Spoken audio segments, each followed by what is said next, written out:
I'd woken up bright and early to hit the road and drive 24 kilometers to Century City, where my dad was to be installed as the parish priest and rector of Holy Paraclete Church.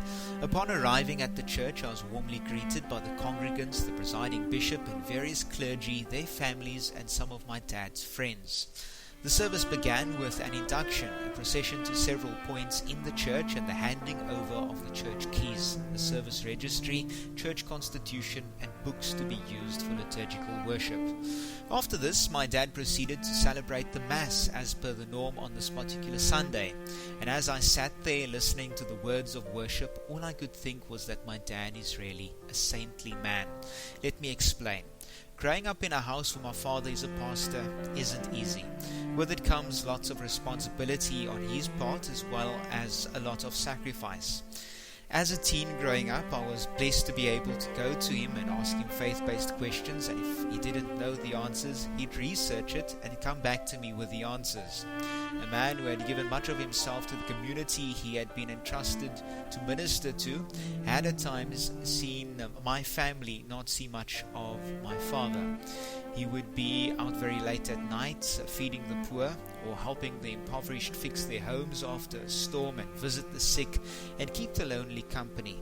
It was a sacrifice he had made, not because he had to, but because he wanted to, because he wanted to serve his God in the people he served. He's a humble man, living a simple life, a life for the poorest of the poor.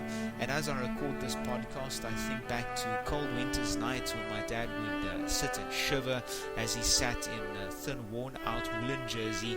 And when asked what he had done with the coat we had bought him for his last birthday, he'd say that he'd given it to someone who had needed it more than what he did. When you meet him during the day, you would, you wouldn't say that he is a priest, because he's always dressed to work. He'd wear old broken pants, an oil-stained t-shirt with faded color, and shoes glued together to give it extra wear.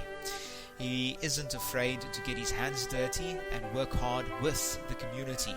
He would always say that he isn't there to be served, but to serve. As a son of a pastor, I've seen my dad happy, sad, angry, and disappointed. I've seen many of his flaws, but I too have seen the much good in his heart and the good he had brought into the world through his ministry. As a Catholic, I understand that people are usually canonized to sainthood after they had died, but I see a saint living in my dad. I see him as a holy man, even though he doesn't really like that phrase. I see him not as a saint because he's sinless, but because he is a sinner, walking on the road to salvation and taking others along with him through the love of God he shares with everyone he meets.